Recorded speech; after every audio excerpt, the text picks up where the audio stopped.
All right, we are in. I want to welcome everyone to the first episode of Repressed Humor Issue.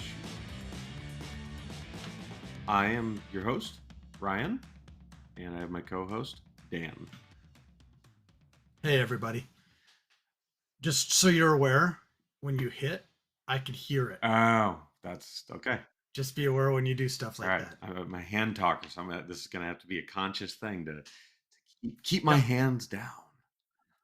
I have them on my knees That's right where I just now, put so mine. that I'm doing as little as Yeah, so possible. so Yep. everyone knows, not that you can see us, but my hands are on my knees, not my crotch. But Thanks for the distinction, considering I can see you on video and they yes, can't. yes. Just I just maybe we need to keep our hands up in the air, right, like this, just to make sure we both know what's going on below camera to be level. fair, I'm making notes also while we're doing this. So, but Okay. All I want is I don't want to have crotch cam so that we can make sure that neither of us is touching each other during any part you of know this, what? because the level of disturbing that would be is not something that I want to bring to this show. If this doesn't work out, we could go towards like a weird sub OnlyFans type thing that like almost like a sub Reddit, but sub OnlyFans. You're looking for a very specific fetish, aren't you? I I'm not looking for it. I'm trying to provide it. Yes, but the fact that you've thought about it to that point says at some point you've thought through the concept of maybe just under desk cam men while recording podcast touching themselves is something that you can make money on old OnlyFans. That you hit the nail on the head. It's about how I get paid. And sometimes you just have to dive deep into your creative wells to figure out what is going to make the audience the happiest.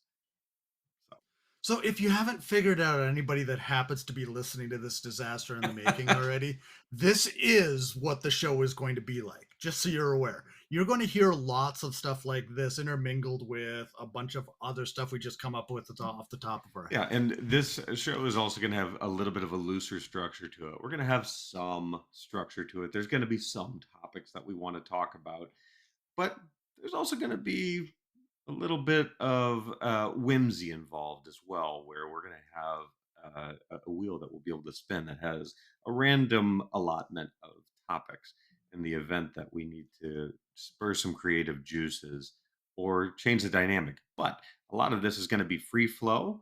So if the conversation is deemed interesting by us, because it's our goddamn podcast and we're going to deem what's interesting or not, and if you happen to listen, thank you.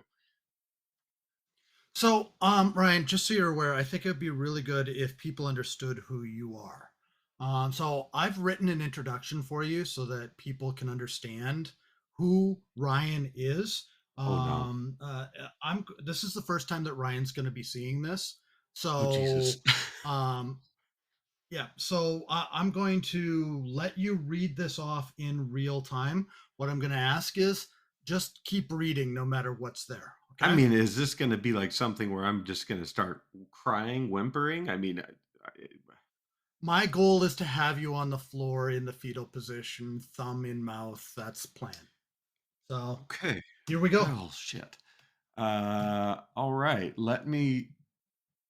God damn. You're gonna start strong here.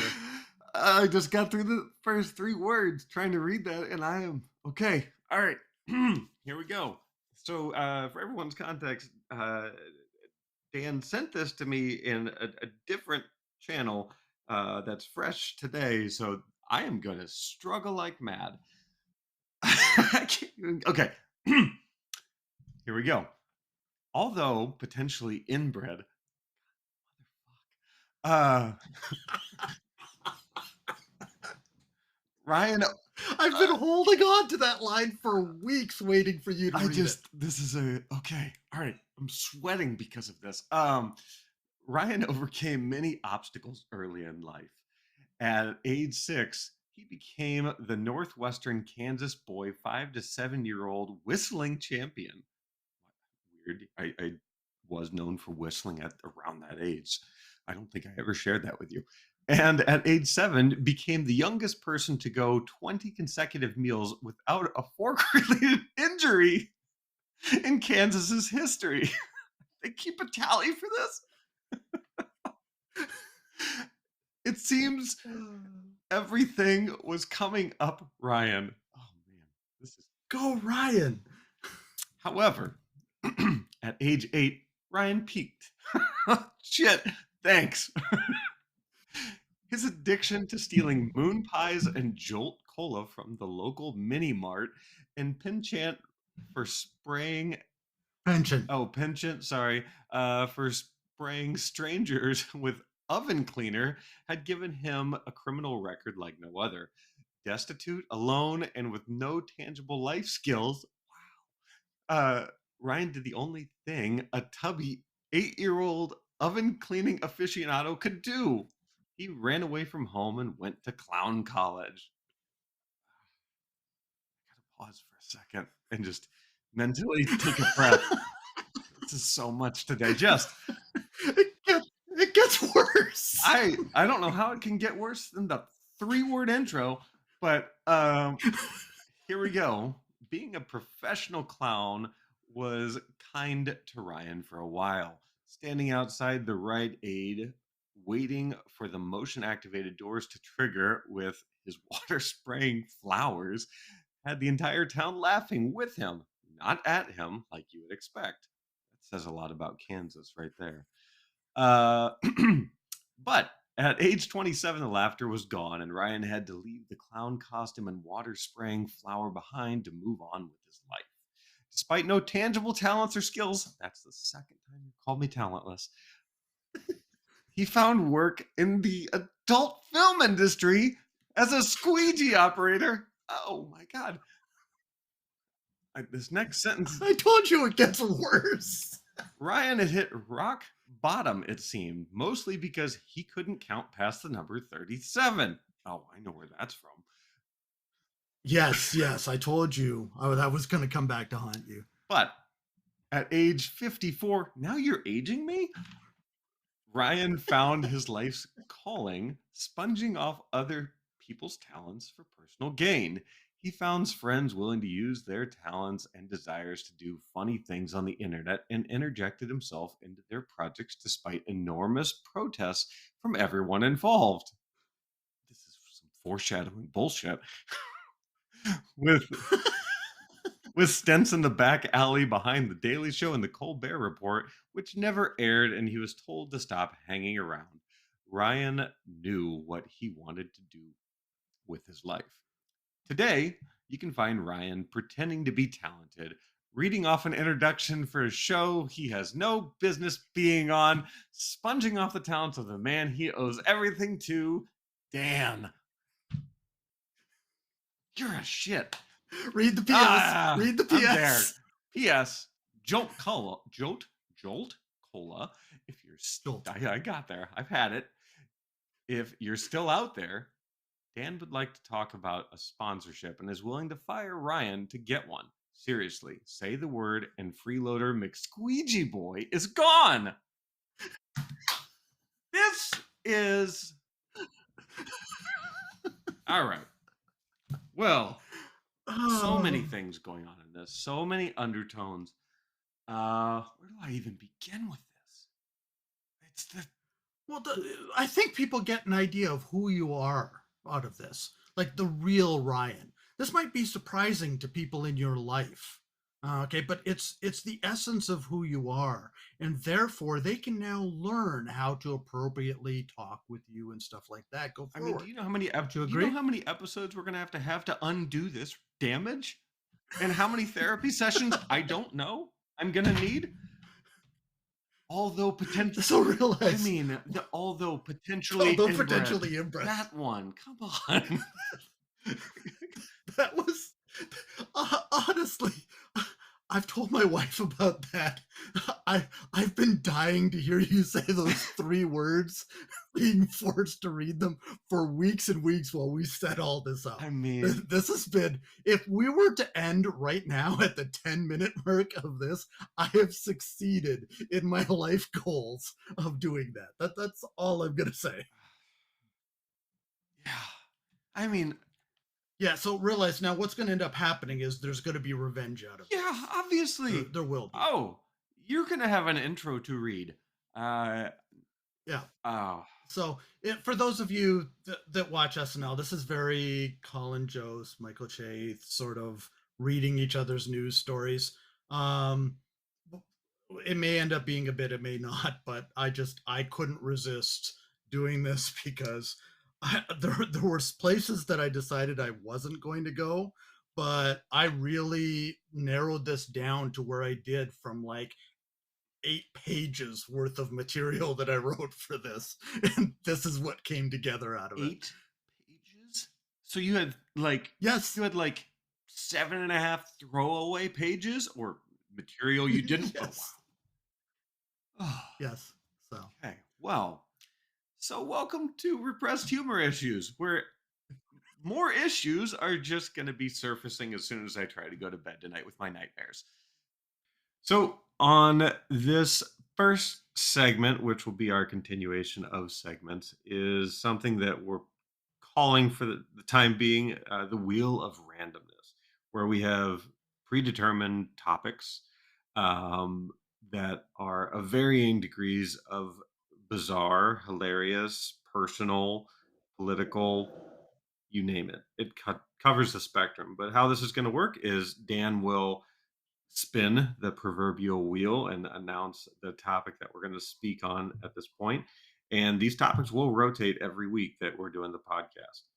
So, Dan, take okay. away our first So, spin. our first, I actually already did the spin and it came up with weird news of the day. Weird. So, Ooh. Ooh. I'm going to start. I came across this one. It's a rather interesting article. A guy at about 10 to midnight goes into a Quick Trip, which is a gas station in Wisconsin, and goes into the beer cooler. But apparently, they close the beer cooler at midnight. Okay, and it locks. Oh, it's So like a cut. It's like there's an lots of automatic lock, like they cut it off type thing. Got it. automatic lock. They cannot sell alcohol after midnight. Okay, so everybody has to be out of that cooler. Well, in true Wisconsin fashion, the gentleman decided if I'm going to be stuck in here and there's all this beer in here, um, and he proceeded to stay there until 6 in the morning in the beer cooler, drinking ice house and whatever else he could get his hands on. And the minute that they opened up that freezer for him, which they said there's lots of ways that he could have escaped if he wanted to, but it was pretty obvious he didn't want to because when they opened up the beer freezer in the morning for him to get out, he bolted out, got in his truck, didn't pay for anything, and drove away. Now realize this can only happen in Wisconsin. This is the only place that this could possibly happen. I have the article up right But here. isn't it, just for posterity's sake, isn't Wisconsin like the beer drinking capital of the world by consumption, or somewhere There's nearabouts? actually stats that show that in 49 of the 50 U.S. states, there are 2.1 grocery stores for every place that you can buy liquor in that state. In Wisconsin, there are 2 places you can buy liquor for every grocery store. It is it's been rated as the most alcoholic state. They've rated the top 10 counties in the U.S. 9 of them are in Wisconsin, and one of them's in Iowa, and it's on the Iowa border It's with remarkable. Wisconsin. Of So course, it is. yes, it is. But basically, what they said was that the guy was drinking beer, drank 4 Loco and an 18-ounce ice house. Somebody pointed out that he was trapped in here, and then he made a beer line from the beer cooler to the door without any attempt to paying for anything that he consumed or broken because apparently he had knocked over a whole bunch of bush beer in there as well. No loss Now, there. Let's be real. Uh, well, some weird tasting water, but that's about it. but I have a We question. If he's got a full beer cooler at his disposal, he made the conscious decision to go for Ice House and Four Loco, not a Yes, Guinness, yes, not even like a Heineken, just Four Loco. Okay. Well, hey, everyone's got their vices, yep. and their taste buds. So this guy apparently, Quick Trip refuses to comment, citing the police investigation that's going on. But this guy apparently was on probation for 2 counts of arson. So they already knew who he was. His last name's Van Ert. And he had to pay $170 fine plus restitution to the business. Ooh, rough. Yes. Yeah. So I mean, Ice House, you can get 600 of them for how much? It's elite like $12, I think. Yeah, Bush beer. Just we had a joke in Canada. People will find out I'm from Canada originally, where we said, "What's the difference between American beer and having sex in a canoe?" Nothing. It's the closest to water you'll ever get. It's fucking near water. I have a very random not. I don't know. I think it's entertaining more than it is funny. The restaurant or fast casual place called Noodles and Company. Oh, Wisconsin mac and cheese. I live on that Okay, stuff. so you know it all too well. So they're in Yes, Beloit, Wisconsin. There was of course, Wisconsin. I know. This is why I wanted to run with it. Um, a very crowded. There's a video out there, and I recommend anyone can go out there and search for it. A deer charges through the front door of a very crowded Noodles and Company. Just a highlight of my weekend because I love that kind of shit. Anytime an animal is where they are never supposed to be and just wickedly fucking things up, it's incredible. The deer was okay. Well, I've got a worse one than that. Is it Wisconsin? Uh, no, no, it's scientists. So this one will go a little bit farther than I think anybody wants to go. Um, so they are testing specifically for science. If you find a dead spider curled up, um, but they wanted to find out why they died with their legs all curled up. So they attempted to reanimate them. And what they found was by sticking a needle in a very specific spot in the hindside of a spider, they could actually control the legs of the spider like it was still alive, to the point that they could actually make the spider's legs grab onto things and lift them.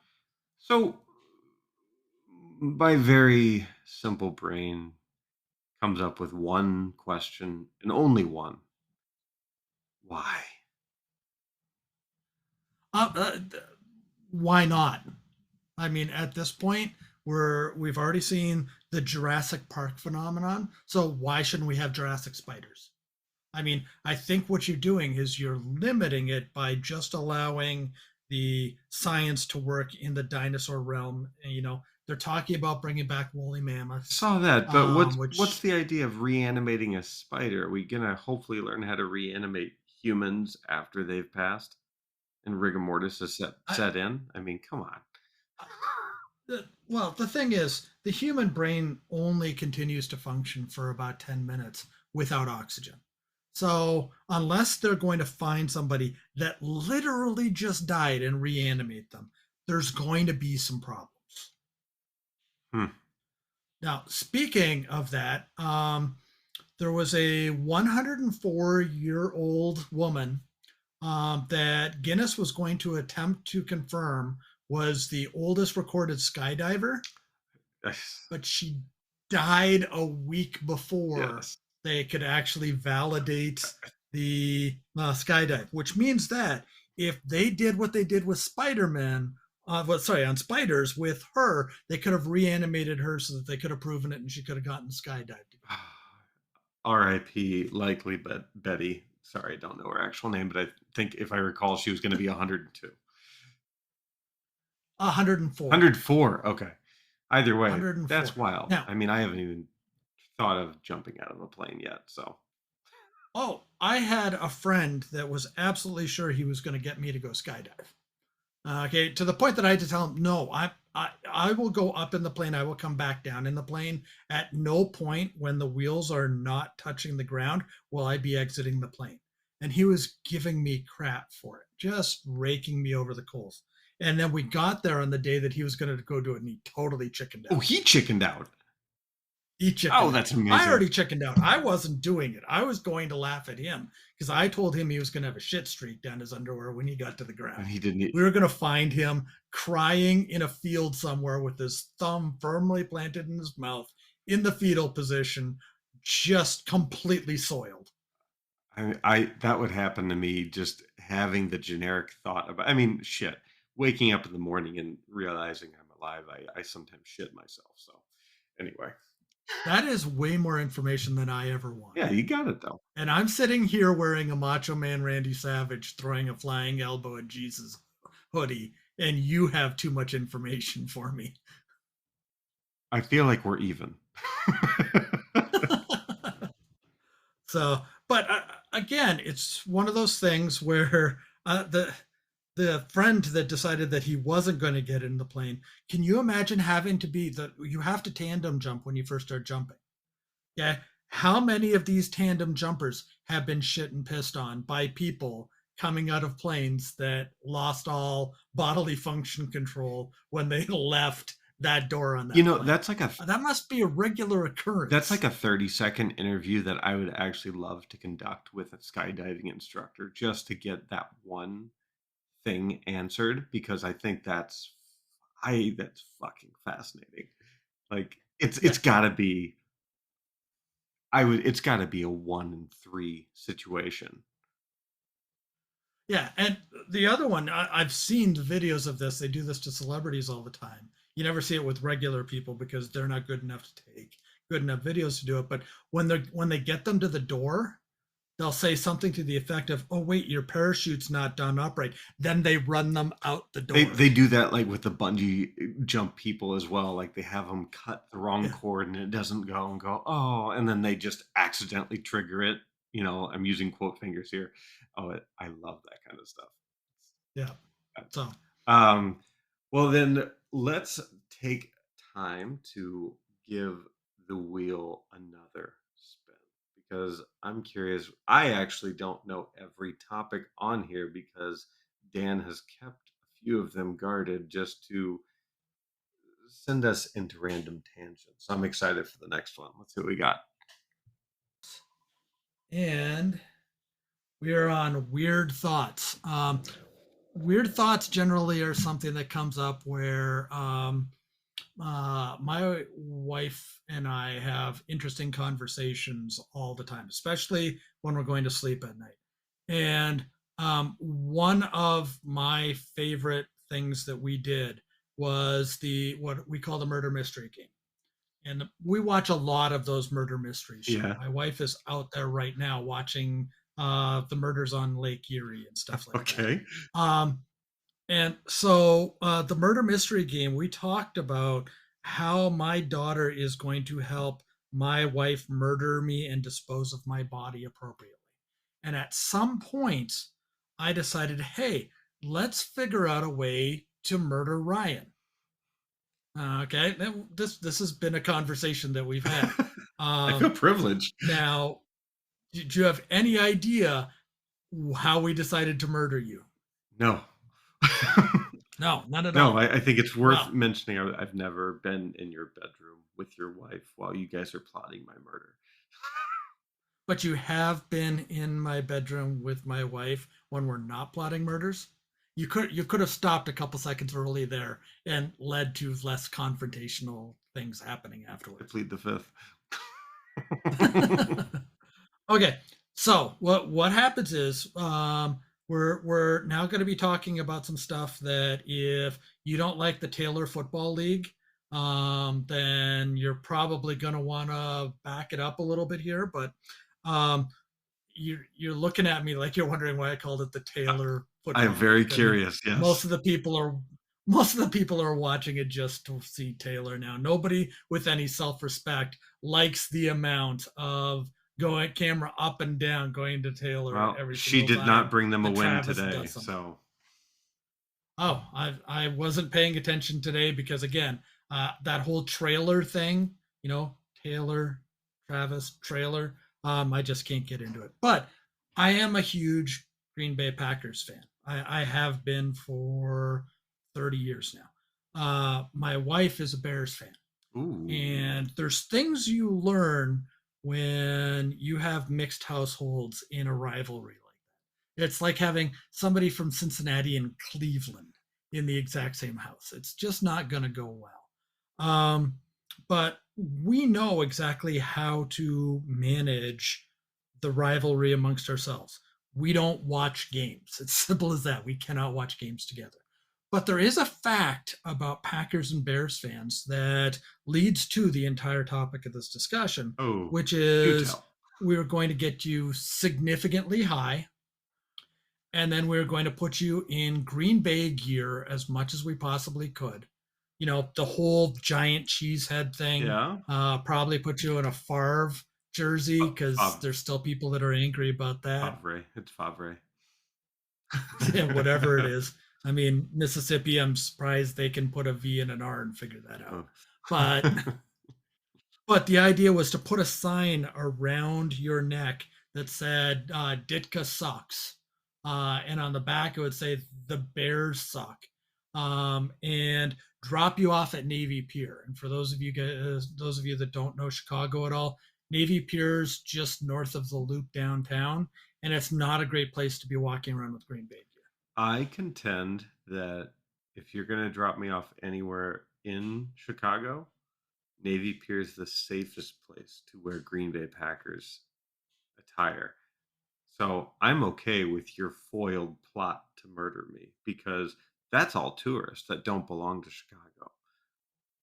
All we care about is that we can watch from the John Hancock building way up high so we could see where you are, see when the murder occurs, and then go up and just clean it up afterwards by rolling you into the lake. Then it That was the entire plan. if I were you, I would make it a little bit more entertaining and drop me at the base of the Hancock Tower on Michigan Ave to watch me run up and down that to avoid the mobs there while dodging traffic.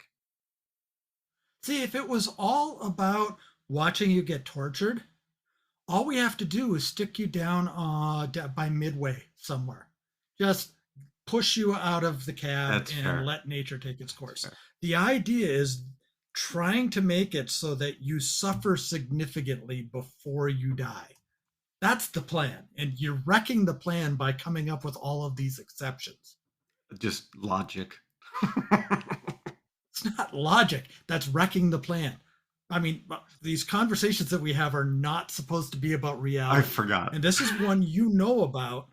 Okay, this is a conversation you and I have had before.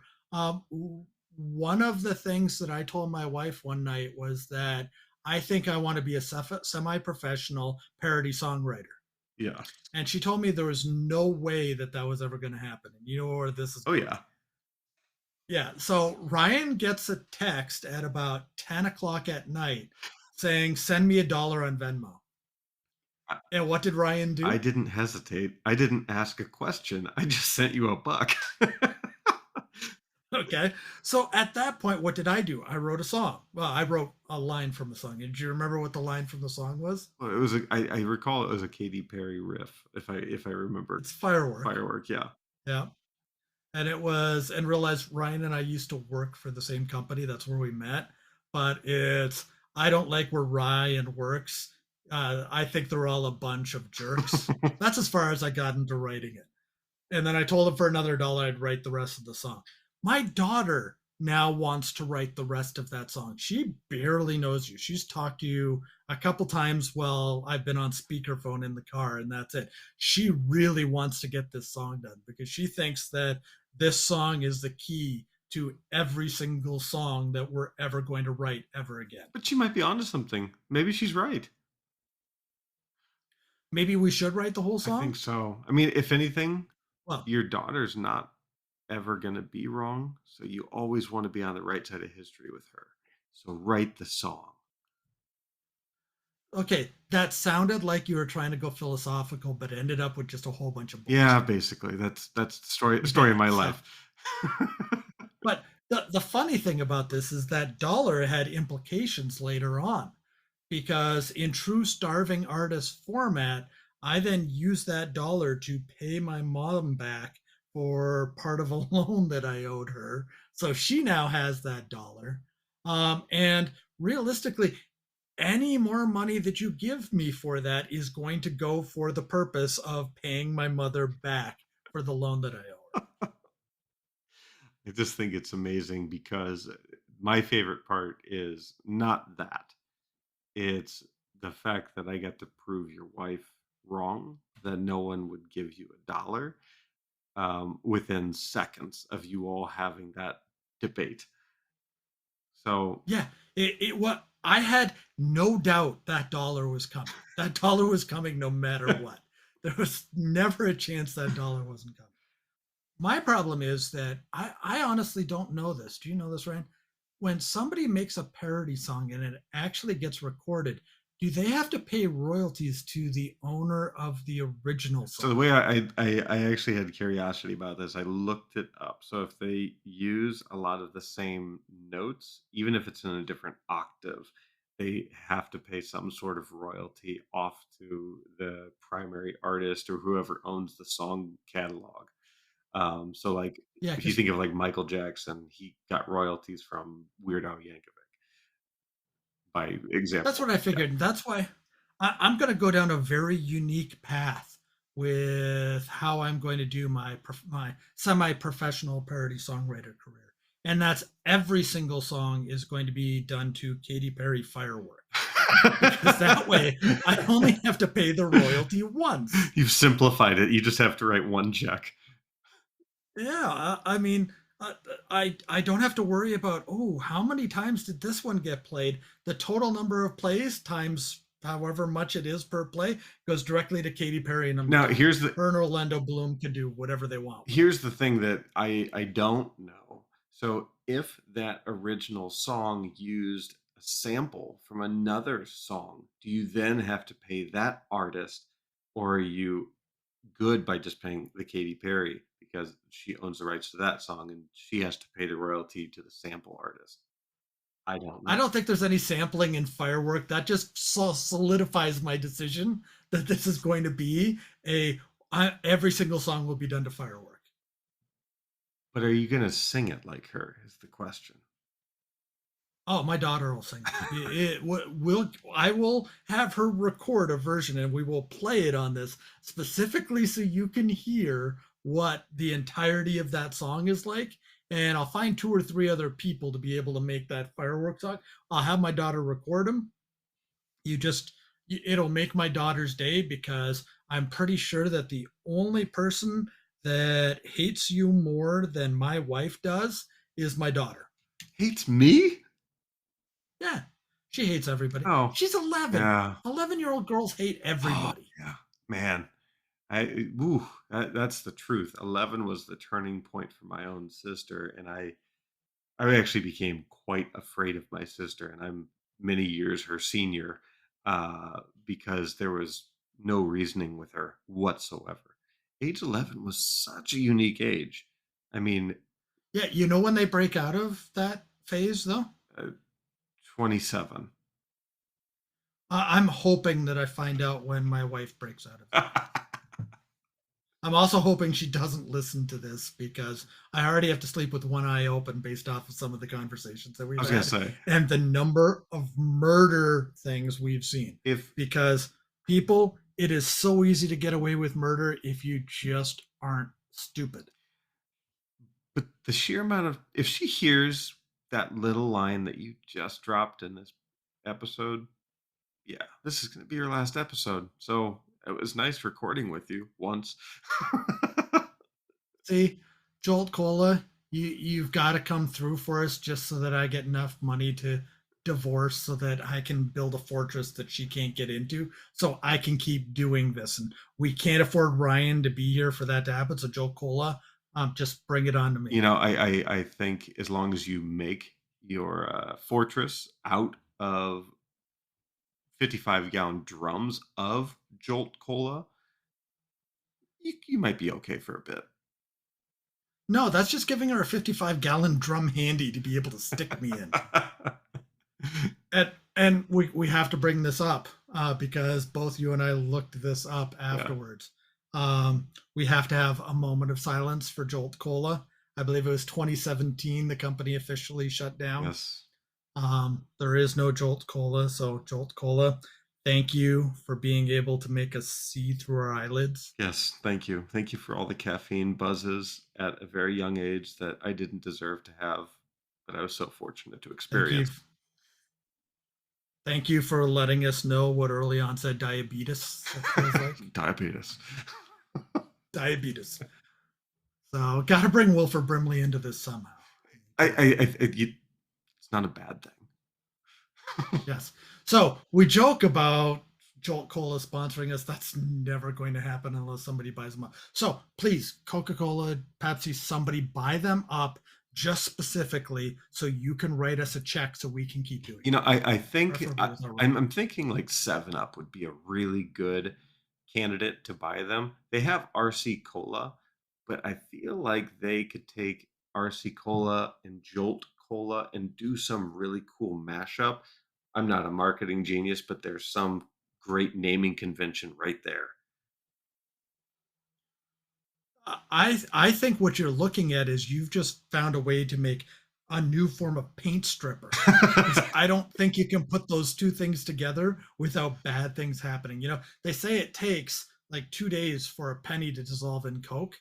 I'm pretty sure if you put a penny in the combination of RC Cola and Jolt Cola, the world would end. It'd be like the Mentos fountain.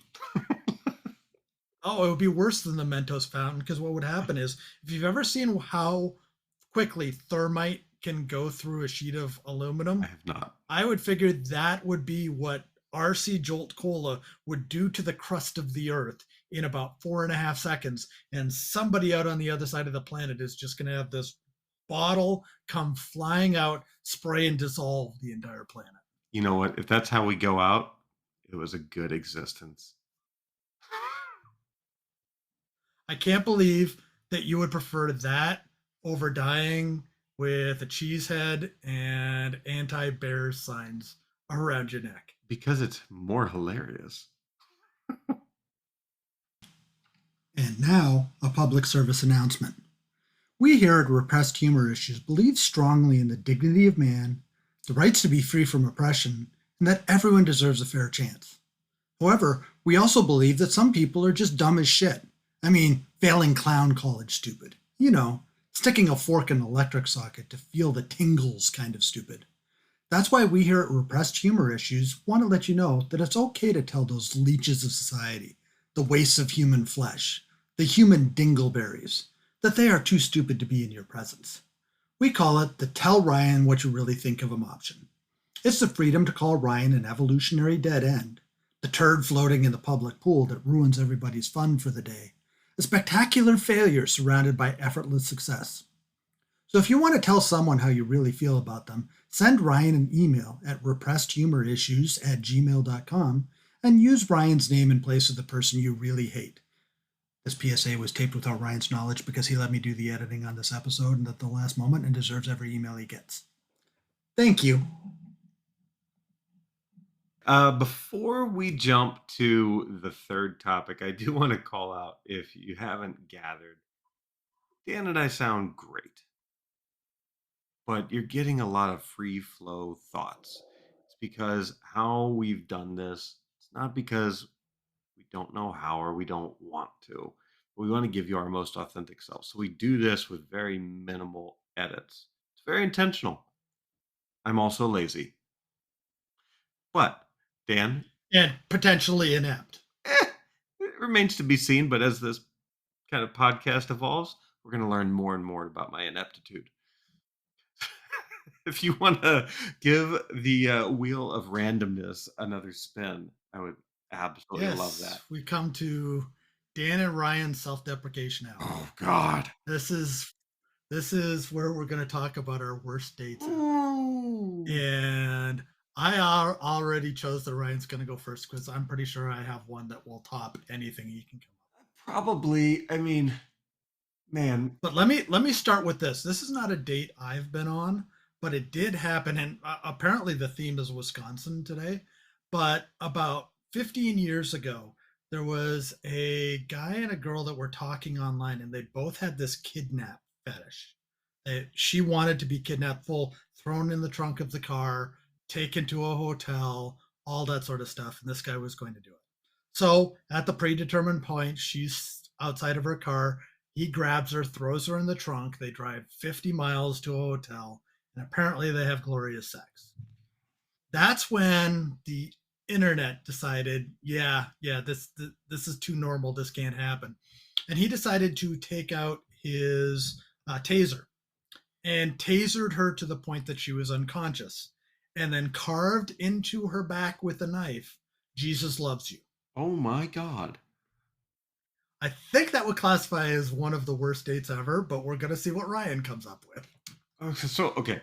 Or do we I do we have to discuss Jesus loves you Well, I first? could sing the song if you want me to, but I was raised Catholic, so I know a few of those Anyway, it doesn't matter. We're not going to go there. That's another day, another time, another episode. Uh, Again, Macho Man Randy Savage giving an elbow drop to Jesus on my hoodie. so, okay. So, what comes to my brain instantly is I have many bad dates, as I'm just a, well, yeah. Anyway, I have a lot of first dates that went awry. But I actually have a little bit of a different spin on this, and this goes back to my childhood. Um, you'll learn more about me and my love life throughout the podcast, but this one specifically, I was age 11, and God, this is actually really embarrassing to talk about, even to this day. There was a girl that I was fawning over for literal couple years at that point because I wasn't in school that long. And we had our first opportunity to like do Valentine's Day and all that kind of thing. We did. So just so or I'm aware, was this at Clown College? This was preceding clown college. I was getting my first marks before even knowing it. But good question. Um, so the way I was raised in Kansas, but the way they made us do it in the school system is everyone had to get a Valentine so that everyone felt like they belonged. Now, you would maybe write something a little bit funny to one of your friends or a little bit more to somebody that you're interested in. I didn't do any of those. I just did the assignment. But I put a little star on this one girl's Valentine that I had interest in. And I said, I'll send you a different one later. Now, which is weird in itself, but age 11, somewhat innocent. She also lived a block away from my actual house, walking distance. So instead of being the man I needed to be, I had my mother take me to the grocery store, and you know those little machines that you can put a quarter in, turn them, and you get like a thing out. So got I think we went through $2.75 before I got the ring I wanted out of the machine that I could see. My mother graciously obliged and helped me out with this. And then took it back, and I had wrapped it with a bow and all that kind of stuff. And then I didn't have a piece of paper, which, to be clear, we had a arts and crafts room that was my mother's sewing room. We had paper. I was just in the moment and I was like kind of seizing up. So I took the cardboard backing to a Ninja Turtle I had recently bought and opened. And it had peeled off enough the colored label that it was just the brown cardboard. And I wrote on there, will you go out with me? Yes or no? That kind of thing. And then I added the ring. Now, here's the where it gets really ridiculous, beyond the ridiculousness. I had my father hand deliver it to her because I didn't want to do it. And I was hiding in the bushes catty corner to the house so I could watch the whole thing go down. The best part is, it wasn't her that answered the door, it was her father. So my father had to give this Ninja Turtle cardboard backing with a "Will you go out with me, yes or no?" with a ring taped to it, to another man. And I still, to this day, while it's embarrassing for me, cackle about it because I had my father ask another man out. Not bad, but I'm pretty sure I can I do am sure you can. much, I'm much, sure you much can. better Like I than said, mine wasn't the first that. date, but it was an awkward asking out 11-year-old that's too chicken shit to do it themselves. Yeah, my question is, what would have happened if the dad would have said yes to your dad? Uh, ooh, that's a great question. I don't know. There's interesting dynamics based off of Kansas Bible Belt, all that sort of stuff there. And Oh, what you've told me of your dad, that would probably have just made it more awkward. yep, that would have made it awkward, or maybe it would have been a match made in heaven and it would have answered a lot of unspoken things. Who knows? Or maybe your dad would have turned into an homosexual and just gunned him down right then and there. Oh, God, let's hope not. So, okay. Well, I'm going to tell the story of what I call the Manitowoc Massacre. Again, I lived in Wisconsin for a little bit, so we're back to the Wisconsin theme this So time. much Wisconsin. Um, so, I was on a website that no longer exists. I don't even remember the name of it anymore. It was a dating website, and it was Easter, and somebody on there I'd been talking to on and off for a couple of days. And she said, "Nobody should be home alone on Easter. You should come over to my place and I'll cook you Easter dinner." Sure, no problem, whatever, I'll go over there. So I drive the 2.5 hours to Manitowoc, and I get to where she lives, and it's the projects. You don't think of that in small little towns, but every town has that ghetto area. And I know which unit she's in because they're all clearly marked. And that kid from A Christmas Story, where he's wearing that snowsuit that makes him look like a starfish, Yes. her son comes walking out of the house wearing that, falls flat on his face, and is just squirming around in that. And I'm just ignoring it because whatever. Now, um, this woman obviously had aged horribly since I left where I was coming from, in the 2.5 hours, because she had gained at least 20 years. I mean, it was just horrible on her waiting that 2.5 hours. She was probably about 50 or 60 pounds heavier.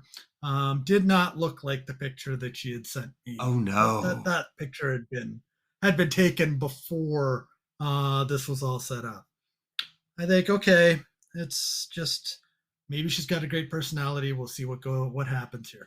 I go into the house and she's saying, first thing she says is, "Well, I thought we were going to eat at the dining room table, but we can't, so we're going to eat in the living room." And I look, and you can't see the dining room table. This entire townhouse looks like it had just been given a townhouse swirly.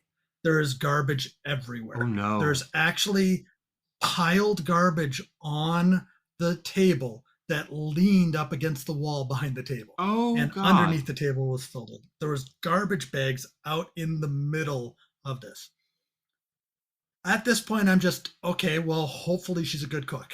That's all I've got left in this at this point because I drove 2.5 hours. I have nothing at my place for Easter dinner, so I'm hanging everything on this dinner being making it the worst the 2.5 hour trip.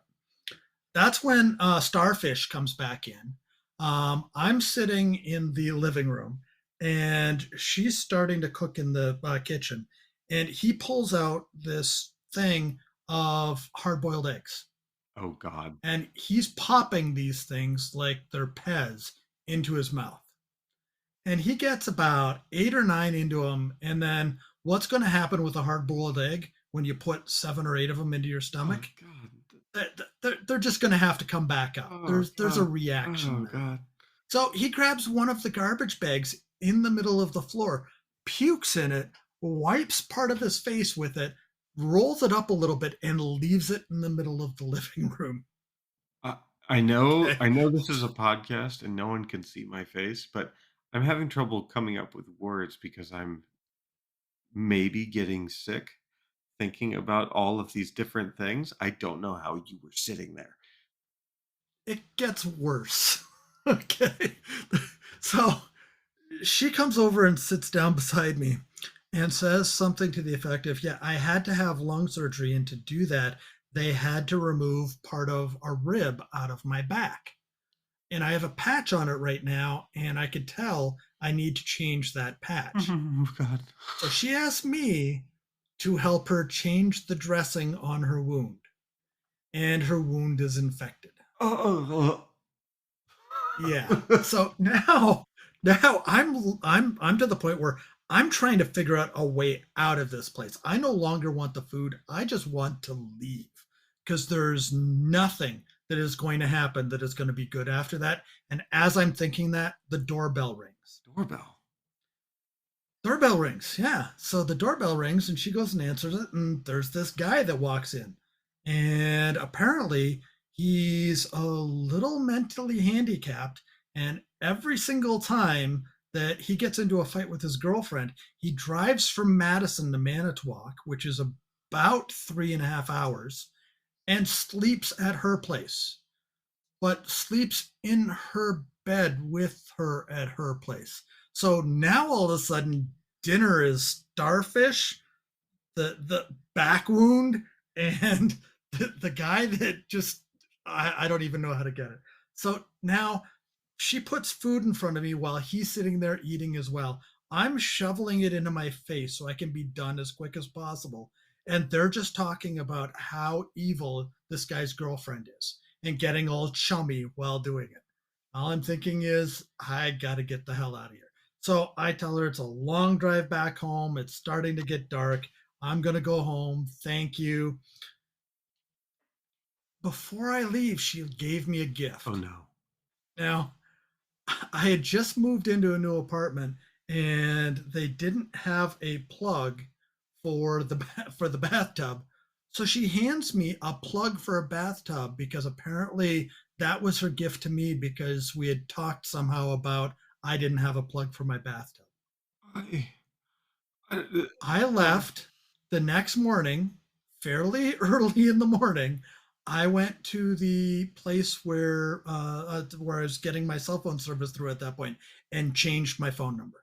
as, I got rid of the account on that website. That was it. Never talked to that woman again in any way but whatsoever. you said when you left the next morning, so you stayed the night? No, no, I went home. I Oh, left my place the next morning to go get oh, no, no. You don't sleep with back wound and you got to be careful how uh, you say things. other dude. you, Yeah, you didn't ever say you physically left. You just said when I left the next morning. yeah. Oh No, I was out of there by like 6 p.m. my God, thank So God. bet- between between the townhouse swirly, starfish, the egg puking kid, and the guy just showing up randomly in the middle of supper, I had had more than my fair share. Yeah. And I have received a text from somebody after a date that either purposely or by accident sent it to me that said, yeah, I'm fine. I had the date from hell last night. And it was nowhere near what I endured at the Manitowoc I Massacre. don't have anything like that. I'm thankful I don't. Oh, if there's any of the Madison people here, I'll give you one more quick horror story. Um, I went for a date with a woman that I could tell she wasn't very bright because she would ask me a question, and then like 3 or 4 minutes later, she would ask me the exact same question, but like she had never asked it to me before. But she says, "Let's go somewhere. We'll just sit and we'll talk and whatever." And I thought, okay, well, I've got nothing to do for the rest of the night. Anybody that's from Madison, if you've been to the Inferno, it's directly across the street from the Oscar Mayer plant in on the north side of Madison. She took me there on alt night. So there are men dancing with the poles in this place because they are high, so high they don't even care what they're dancing with. There was a 400-pound woman in pleather and not a lot of it. It was they played the exact same background music to a Rob Zombie song for like 2 hours until I finally said, okay, I need to work tomorrow morning. I've got to go. Let's, yeah, can you drive me back to my car? And we'll go. And we did not say a word the entire time we were driving back to the car. She calls me 2 days later and tells me that she's snuggling down with her fuzzy animals. For some reason, I own chinchillas, but I still think it was a chinchilla or two. And she was trying to get them to talk on the phone to Oh me. man. Oh I man. blocked her You know, number. this That club was that you more than I could this handle. club that you just described, it reminds me if you've heard the Stefan skits on SNL when he comes on Weekend Update and Seth Meyers asks him for a family friendly spot. That sounds like something Stefan would have come up with.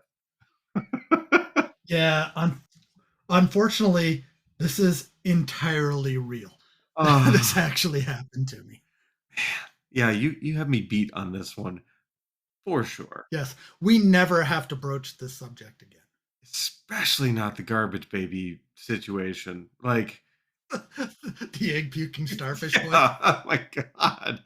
I mean, I wish I had a picture just so we could be like in our logo or something like that. Oh, I that is some that's something else. That's something you made Yes. it through. I'm happy you're still here. I just tried to count to five on my hands and it so did not work. If we ever do this in video, I am not counting on my hands because apparently I'm not capable. And this is where Ryan was talking about earlier how we're not editing any of this. I saw the look in his face and you realize the struggle bus that I was on trying to get my fingers to Oh, line up properly for that's this. so good. Anyways, All right, okay, I so think if I recall, we are on to our fourth topic of the day. I lost count. I think it's four. I think it's good. it is four. Oh, thank God. And today's this topic is what we're calling Magic Mike Johnson's Christian Hillbilly Louisiana Redneck House Speaker Hour. I think I know where this is going, but how in the happy hell did you come up with that title? It's just something I can do, putting gloms of words together that are completely It was nonsensical. I remarkable. do it all the It time. was remarkable. Yeah, I'm pretty sure that when my song parody writing career kind of decides that it's in the ebb versus the flow, that I'll just move over to inappropriate ways to put clusters of words together as a skill set. So I know the topic at hand. I actually saw a TikTok video. Yes, I'm hip enough to be on TikTok. Um, of the new Speaker of the House explaining his belief system and basically saying, "Well, if you want to understand my belief system, go look at the Bible." And then it did a jump cut to, oh man, I'm never going to remember the TV show. It's the one with Martin Sheen where Martin Sheen plays the president. And Was that West Wing? oh yeah, it was West Wing. Yeah. And it's a whole clip of him talking to this doctor. She's an English professor that gives life advice to people based on the Bible and very same line of logic of using the Bible. And so he came firing back at her with all of this actual scripture quotes of like stoning somebody for planting two different crops side by side or stoning somebody for wearing mixed garments, like having multiple types of fabric and all that kind of stuff. It was awesome. So it just made me think it's like, well, shit, this guy is claiming that's the life he leads. Well, so I hang around on Twitter. I have a TikTok talk life with my daughter, but it's separate from my Twitter life. And I'm connected to a few people, and there's a rumor. I'm not going to validate the veracity of this. I think it's going to come out in the next couple of days. But apparently, there's an individual that's willing to testify that while she was Mike Johnson's girlfriend in high school, that he pressured her into an abortion. Oh, no way. Apparently, and like I said, I have not seen it yet, but apparently somebody has the receipts for this. Well, so we might. And we're going to see over the next couple of days if this comes to pass. Because, again, the entire GOP is based off of we want rules for everybody else, not for us. Yeah, they don't want to be And it's just they not, don't want to be beholden to anything. It's ludicrous. including morals, including logic, including critical thinking. None of those things do they want to have any part of whatsoever. I mean, it's just it's that's fascinating because I hadn't heard that. So that's incredible context because this means we're probably going to have another Speaker of the House election before too long because, well, I mean, good luck facing your congregation. Well, I don't think they care about the hypocrisy at this point. I mean, George Santos is finally to the point that people put in the declaration that they want him removed from the House a year after. Okay, they knew all of this stuff a year ago and they just put it in It's now. just wild because Okay. that's just our tax dollars being wasted on somebody that is a waste of space. But then yeah, that goes all the way up Yeah. to the orange shit gibbon that runs the entire GOP is just a waste of flesh in every single possible way. But what's interesting about this was Mike Johnson doesn't believe he has to change the rule that says that one person can cast the vote or put in the petition to vacate. He figures he can outlive that, not realizing that all it takes is the first time that he has to acquiesce to the Senate, or that he has to acquiesce to Biden to be able to get one of those 12 appropriation bills through the House. Okay, and they're going to turn on him the exact same way that they turned on McCarthy. I mean, why do you think Scalise dropped out? Scalise realized I don't have 100% support. So because I don't have 100% support, if I were to go through and do this, I'm just sitting on the perch waiting for somebody to shoot me. That's really what he's doing. And then Jim Jordan actually thought he could make it work, but gave up because he realized there's no long term strategy where, under the current rule set, the House Speaker is going to last for any amount of time. I mean, this is just a joke, right? I mean, this is truly a circus because, I mean, It's a circus, but it shouldn't be a joke. To your point, we're paying these people to represent us, but they're representing their own self oh, interests. yeah. And the minute that politics went from I'm here to do good for the people and change to I'm here to make sure I get elected the next round, we get the Jim Jordans of the world. Because realize Jim Jordan's never authored a piece of legislation. Because if he authors a piece of legislation, he has to stand for something. And in a shifting world, standing for something, that standing can be knocked out under your feet by prevailing winds. So he stood for nothing. Okay. Yeah. And when you stand for nothing in politics, you stand for anger, you stand for hostility, you stand for revenge, and you stand for rage. And that's all that Jim Jordan had. And he realized him trying to become House Speaker was just going to embolden those people that have already kicked out a speaker based off of 8 Republicans voting with the Democrats. As long as that one vote thing was there, he was always going to be a very short term But speaker they're running out of bodies to put in this seat that are.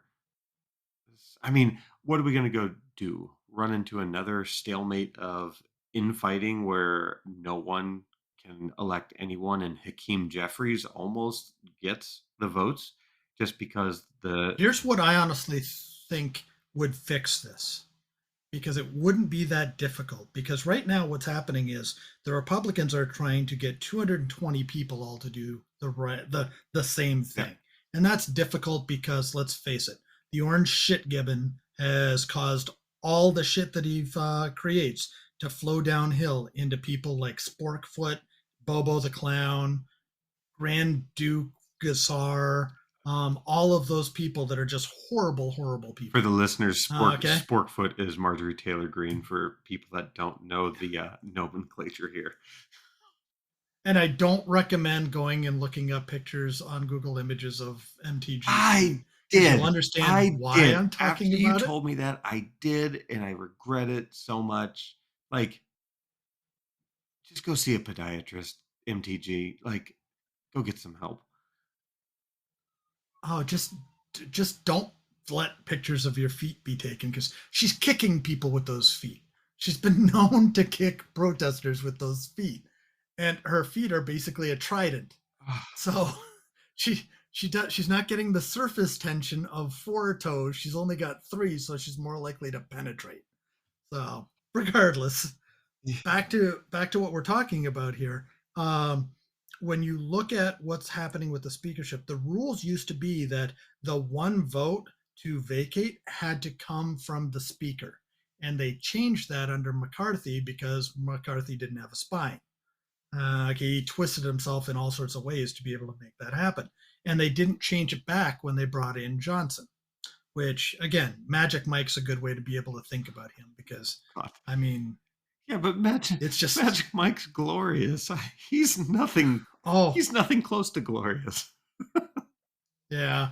So, but regardless, I think what's going to end up happening is, or what should happen, is the Republicans should find, the Democrats should find in the House should find 8 Republicans that are willing to vote for a common person that is in the middle of the spectrum, but still a Republican. And there's not many of them. But if they found that and all the Democrats voted for that person and 8 Republicans voted for him, it would repudiate all of the maggots from here to the end of time because the Democrats could get something solved that the Republicans couldn't. Well, so before they elected the current Speaker of the House, sorry, I don't want to give him any airtime, so by name.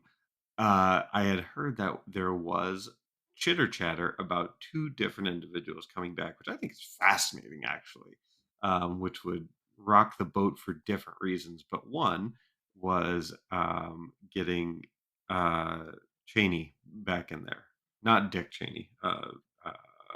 Liz Cheney would be interesting. You can't bring in her dad because he's out on safari shooting people in the face. Fair, So, fair. But I think she yeah. would be. She's a very polarizing figure, I know, within the GOP. But I think she could be one of those centrist enough candidates that could pull Democrats in her favor. Um, And that's all that it takes is get the Democratic caucus aligned with somebody that didn't call them the worst human beings and didn't call them fascists and didn't call them racists and didn't complain about their stance on pro-life versus pro-choice. You know, there's a small handful of Republicans in the House that are capable of moving more towards a centralist philosophy and voting for that. But the Democrats just wanted to send a message of, hey, we can vote for the same person as many times as you oh want yeah, to. And they did. They were just trying to prove they couldn't break ranks. If we go into this again, I think that is what Hakeem Jeffries has to talk about. yeah, and I think that he will lean into that hard. The other one that I found to be exceedingly fascinating that came up, I want to say a Democrat even mentioned having this person do the speakership, but was George W. Bush, who can legally Yeah, do it despite being president. They could actually have Obama come back yeah, if they wanted to, yeah. And I don't see what the benefit is to that. because he was Um, a because unifier of both sides, is what the logic was there. He was somebody that could bring two sides together. but I mean, he's Bob Ross now. I mean, he's sitting there doing his horrible paintings in his house. He's got enough of that turpentine in him. There's nothing left in that brain. Not like there was a lot to begin with, but there's not a lot spinning up there. The hamster's been dead in that wheel for a But while. you know, So, pure entertainment, politics aside, George W. Bush is funny, albeit stupid, but funny. And I would be okay with having a little bit of comedy back in politics more than all this me bullshit that's happening. yeah, there's that. But at that point, why not ask Dan Quayle to come in and ask him to spell Oh, potato? I'm okay with that too. Or, have George W. Bush come in, and the first word that he has to say is nuclear. I Oh, mean, it's just there's ways to be able to make this so happen. So, politicians and but words and you with counting. I don't know. oh, well, and the thing is, I don't think this is going to get better in the next cycle of elections. I think it's going to get better once people realize that the Republican Party going to a base that 20% of it is solid and the rest of it is fluid and becoming more independent and not liking what's going into it in that right now, that's going to have to change. But you have to get rid of the performance legislators. You got to get rid of Sporkfoot. I mean, she's just there to yell. Yeah, yeah. On Twitter for a while, I called her the mail slot screamer because of what she did to OAC's mailbox before she was a congresswoman. Her and her friends just sat there screaming in AOC's mail slot for AOC to come out. Like that's not a Like, what danger to kind me. of childish bullshit is that? I mean, that again goes back to my taxpayer dollar thing. I know the government spends money on very foolish things, but can we not spend it on foolish individuals, please? Well, that goes to the next person, which is the Beetlejuicer. I mean, we're paying for Bobo the clown to do the idiocy that she does. She can't show up on time, so she makes excuses. She The lies. Beetlejuice. I Her already family forgot life about is that. just Yes, horrible. she was in that stupid theater. God. Okay. Yes. No. Sorry. Yeah, that's I again Twitterisms. We call her the Beetlejuicer. I I am mean, not up that's on all the that's what. lingo. I mean, I'm on X all the time, but not Twitter anymore. So, I I refuse to call it X X. is such a Elon stupid is name. one of the It's most. such a stupid It's name. one. He's one of the most reprehensible people on the planet. Yeah. I mean, there are a lot of people in politics right now that will pick the side that they're on based off of where they think the most money is going to come. Elon just picks the side based off of what's going to cause the most controversy to keep him in the news. That's all. Surprises me he's not in politics. I don't think he wants to be in politics because it's easier to get government handouts for your businesses than it is to actually have to be on the side that issues those benefits. I mean, think about it. The Boring Company is built specifically off of getting government grants and that sort of Yeah. stuff to be able to do what they're doing. Everybody knows Tesla was all government handouts to begin with. It's all government money that's doing Starlink, keeping Starlink going and keeping SpaceX going. But His only business that isn't dependent on government money is Twitter, and he's destroying Twitter because if he doesn't have government money, he doesn't know how to put a good I product. mean, to be fair, like looking at the auto industry, they're all government handout receivers. They all love Not it. Ford. Not Ford. Ford did not take a handout in the auto crisis. Well, I thought they took a loan but paid it back.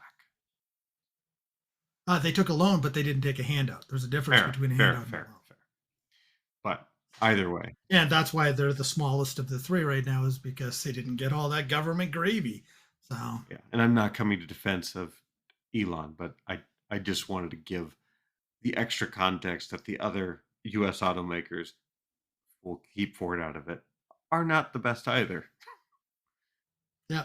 And let's just tie this up by reminding that we started with Mike Johnson, we end with Elon, and they're both just horrible people. I, you know, if you could, like, if you had to pick, which is worse? Which is Yeah, worse? Elon. you think? Because Mike Johnson will be gone in a year. Fair. Yeah. Yeah. Yeah. Yeah. Yeah. Yeah. Elon's not going There's around, no way that he's keeping speaker. The Republicans already know they've lost the and House. Elon's not going Now they're anywhere. trying to do is be as antagonist as antagonize as much as possible on their way out. That's all Yay. they're doing. Yay. So, All right, Dan. So I know we're near the end of the first episode, so I was hoping you could yep. take us home with something that's on your mind. Yeah. So, as I said, I'm on TikTok a bunch, and I actually researched this, and it's true. So back in the very early 70s, George Harrison had just launched a solo career. He had left the Beatles, and he was doing his big release album in 1970. And he was talking to Ringo Starr, and Ringo Starr said they should get Phil Collins to come in and play congas on this one particular song. So Phil Collins wasn't known yet. He wouldn't join Genesis until later that year. So he goes in and he plays congas on this song. And he said by the time he got all the way through it, his hands were bloody and all that sort of stuff because he wasn't really a conga player at that point, but he was adding a percussion beat to it. So 6 months later, the album comes out, and Phil Collins goes and reads it, and he's not on the liner notes. And he listens to the song he was supposed to play on, and it's done completely differently. And he doesn't think much about it. He's a little bit shocked, but Genesis is starting to take off, so he's okay with it. So 20 years later, Jackie Stewart, the F1 racer, and George Harrison are hanging out at their house at a party, and somehow Phil Collins gets invited. So he comes over and he's talking to George Harrison. He says, in 1970, I was playing congas for you at that session. George Harrison says, I just don't remember it at all. He said, it's okay. It's all fine now. I'm not upset. It's just if you ever come across that track, because I know you're remastering it now, I'd like a copy of that track. It would be a really good keepsake. So he leaves. Like 2 weeks later, a delivery guy delivers a cassette to his house. And he puts the cassette in, and it is the worst conga playing he's ever heard. And he's, oh my God, now I know why George Harrison didn't want this on the song. It's absolutely horrible. So they were friends at this point. So he calls him up and says, I'm so sorry. I had no idea I was that bad at it. And Harrison's just cracking up the entire time. And he's like, what's going on? He says, I had somebody else that I told to play the congas, the absolute worst possible they could, record it. And then at the end of it, if you listen, it says, yeah, we got to get rid of this conga player. And George Harrison totally pranked Phil Collins, but it was over 20 years that the entire thing took. Oh, that's remarkable. So my goal is to have a prank that 20 years later comes to fruition. Oh, I mean, that's like before The Office was The Office, setting up jokes seasons away from each other. George Harrison setting up a prank 20 years in advance. That's remarkable. That's awesome. I do love that. That's a really good way to end our first episode. So I do want to thank you, Dan, for all your anecdotes, actions, activities, etc. Wild star baby vomit stories. Actually, no thanks for that. But I really do thank everyone for joining us on our first episode of Repressed Humor Issues. If you do want to get out, reach out to us on our Gmail, Repressed Humor Issues at gmail.com. All the other socials will come at some future date as we stumble through this with smiles, giggles, and I don't even know. Anyway, until next time, I'm Ryan. I'm Dan. We'll see you next time.